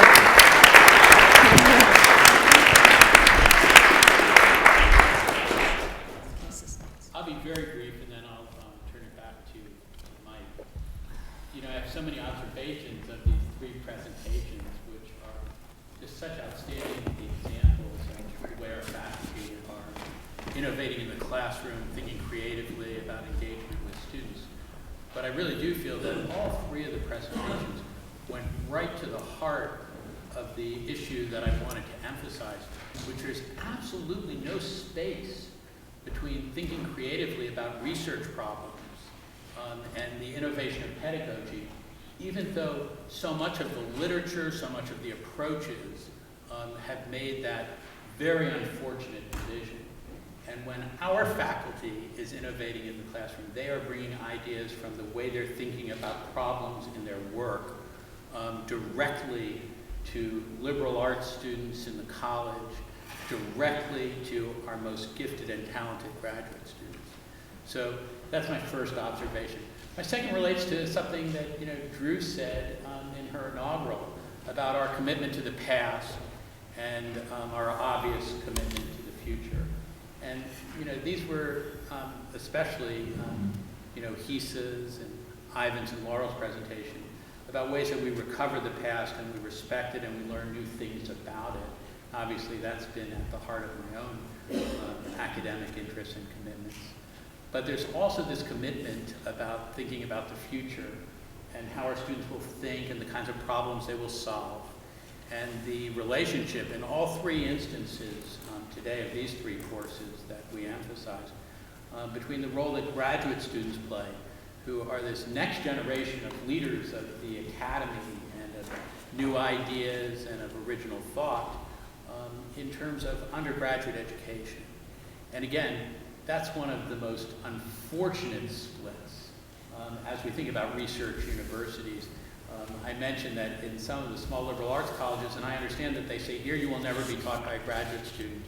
And I really think this is what we need to leverage as we move ahead, the relationship of our incredible research capacity and resources with the opportunities in the classroom, both for undergraduates and appropriately articulated with graduate education. So the FAS really brings us together. I have to say our group of deans understands this, I think, in the deepest way, and in the way that I have just, great colleagues and respect for, and that Mike has really been just an incredible supporter and deeply committed to this idea. So I'll turn it back to Mike. Thank you, Alan. Thank you.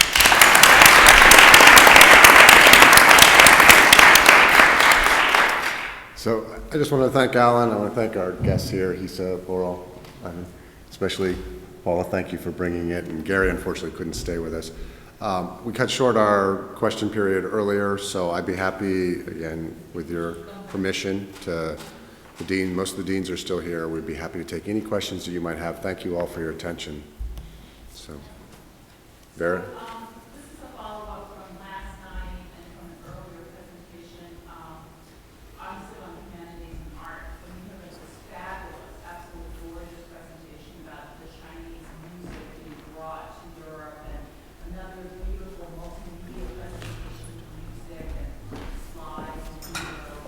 And I asked a question, question that Dr. McCarthy spoke of last night, I believe, and said, well, if you were junior faculty, you get promoted for this kind of work. And you sit and you say that this is scholarship, or that teaching is important, but I certainly got the vibe, and he was very impassioned, and I don't teach here, but in my university, this would be beautiful, but we'd never get promoted for this.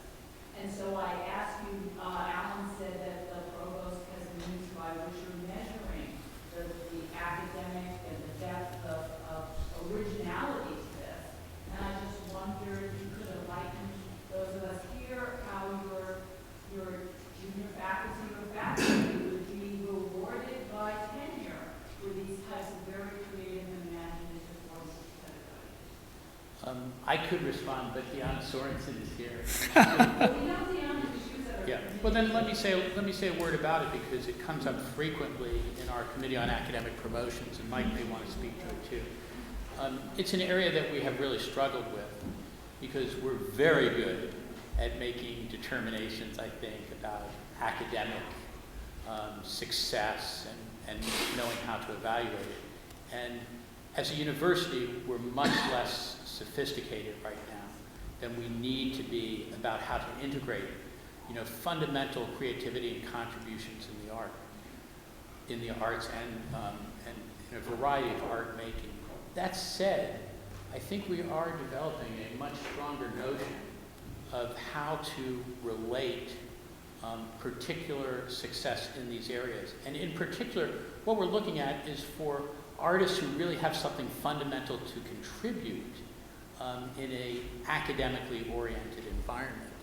So there are some very specific criteria. We may not always be looking for the most gifted painter, but we may be looking for the most gifted painter who can make art and relate to people who want to understand those processes, its significance, its symbolic value. So I think this is a real area of investigation and struggle for us. But that said, in these places where we want to bring great artists here, on a much more formal and committed basis, I think we will be able to develop the types of criteria that says what artist thrives in this particular community and environment. But maybe you want to. Deanna, did you want to say it? I'm sorry. Diana, Peter, and Jeremy gave their Sunday for us, and I think we should have them back here and give them a chance to. Yeah, please. Sure. If Deanna, you want to, Jeremy, you can come back here too, and Peter is here somewhere, I thought, right? Peter, if you want to come back up. I think we have plenty of chairs. You guys can stay if you like. We have plenty of chairs here. So Deanna, did you want to say a word or two about that before? I think it's an excellent question that we need to work hard on and define further. And here's where our president or provost, who make the final judgment when we bring tenure cases to ad hoc committee deliberations, play a very important role. What we have to do is to try to be aware of the importance of new media and and to bring to bear the best criteria for evaluation. I think we still have to do more work. I'm not sure we have it completely wrapped up, but we're doing everything we can on a case-by-case basis as it comes up, not only to evaluate a case on its own merits, but to see if from it we can generalize for future cases as we learn. In the field of the humanities, there's a very great push towards redefining what is a dissertation, how many faculty will get tenure on the basis of the decision of a university press, which may not necessarily be the best judgment. So I think with new media and with the importance of art making and artists and conveying scholarship in different ways, we're trying to deploy new criteria for evaluation. But I would really love to hear Drew and Alan on this, because you really have to make the hard decisions at the end of the process. Verna, I wasn't sure if your question was about the place of art and art making, or about the place of teaching, or about some combination of the two. So.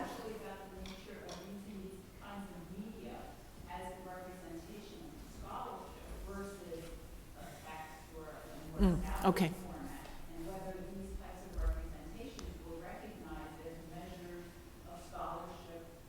We already know about the teaching scholarship. Okay, fine. I think Deanna has responded really just right. We are in a time of enormous transition, and as Hisha was presenting his class's work, I was tempted to ask a question, which was, how has this affected your own work? Are you now making movies instead of writing books? He's behind you. He's behind you. And how do you see this as a model for your own representation of scholarly work that you would have done in a very different way?